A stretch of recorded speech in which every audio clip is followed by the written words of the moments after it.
নমস্কার সুধী ভক্ত সজ্জন। রামায়ণ কথার এখনকার অধিবেশনে থাকবে শ্রীকৃষ্ণের লীলা কাহিনী বর্ণন।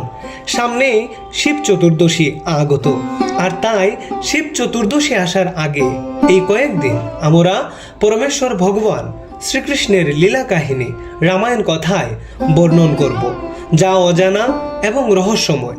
তাহলে চলুন শুরু করি রামায়ণ কথার আজকের অধিবেশন।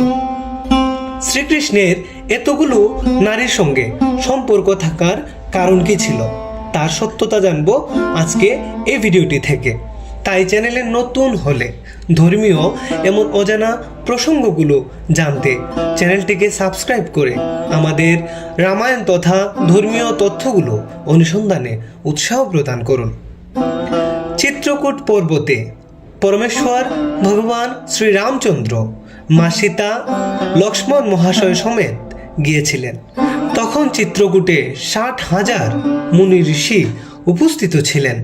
তারা যুগ যুগান্তরে যে পরমেশ্বরের জন্য ধ্যান এবং তপস্যা করেছে, সেই পরমাত্মা মনুষ্য রূপ ধারণ করে তাদের সামনে এসে উপস্থিত হওয়ায় তারা বুঝতে পেরেছিলেন ভগবান শ্রীরামচন্দ্রই যে ধ্যান এবং তপস্যার সেই পরমেশ্বর তথা পরমাত্মা, যিনি স্বয়ং মনুষ্য রূপে ভক্তের ইচ্ছা অনুসারে লীলা করে বেড়াচ্ছেন। মাত্র 60,000 মুনি ঋষিরা এই জগতের মায়া মোহ, কাম, ক্রোধ তথা ষড়রিপুকে নাশন করে সেই পরম ব্রহ্মের ধ্যানে লিপ্ত ছিলেন। কিন্তু তারা যখন প্রভু শ্রীরামচন্দ্রকে দর্শন করলেন, তখন তারা প্রভু শ্রীরামচন্দ্রকে কেউ স্বামী রূপে, কেউ বন্ধু রূপে, কেউ প্রেমিক রূপে চাওয়ার বাসনা করতে লাগলেন।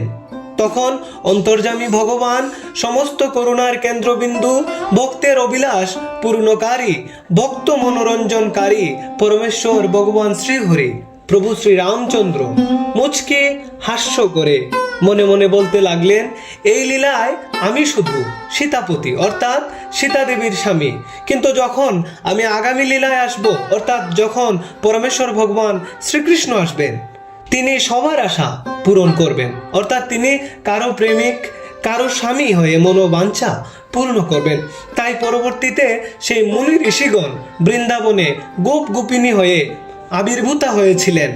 ভিডিওটির তথ্যগুলো ভালো লাগলে এমন অজানা প্রসঙ্গগুলো জানতে আমাদের চ্যানেলটিকে সাবস্ক্রাইব করে রাখুন, কারণ আমরা এই সমস্ত অজানা প্রসঙ্গগুলোকে অনুসন্ধান করার জন্যই জীবনে ব্রতী হয়েছি।